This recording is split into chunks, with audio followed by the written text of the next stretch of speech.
Welcome friends to my study channel, that is Babu Sarkhel study channel. তাহলে দেখো আজকে প্রথম অঙ্কটি, এ এর আয় বি এর থেকে 30% বেশি, তাহলে বি এর আয় এর থেকে শতকরা কত কম। এ এর আয় বি এর থেকে 30% বেশি, কীভাবে করবো দেখো।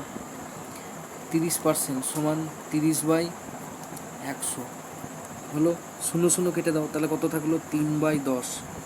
3/10 হলো। এবার দেখো তাহলে এর আয় কার থেকে বেশি, বিয়ের থেকে বেশি। এর আয় কার থেকে বেশি, বিয়ের থেকে। তাহলে নিচে কার আয় হবে, বিয়ের আয়। এটা হচ্ছে বেশি বা কম, এটা কি বেশি।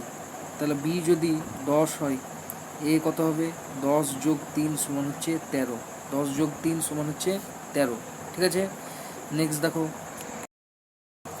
তাহলে এর আয় কত বেশি, বিয়ে হচ্ছে 10, এ হচ্ছে 13, তাহলে 3 বেশি। 3 বেশি কার উপর, কার থেকে, বিয়ের আয় কার থেকে, এর থেকে। বিয়ের আয় কার থেকে, এর থেকে। এর থেকে তাহলে নিচে এ হবে, এ কত হচ্ছে 13। শতকরা মানে কত দিয়ে গুণ, 100 দিয়ে গুণ। তাহলে 3 100, 300 বাই নিচে কত 13। 13কে 300 দিয়ে ভাগ করো, 13 দুগুণে 26, 2 0, 13কে 13 বিয়োগ করলে পড়ে থাকলো 7। 7টা যাবে উপরে আর 13টা যাবে নিচে, এত % অ্যান্সার।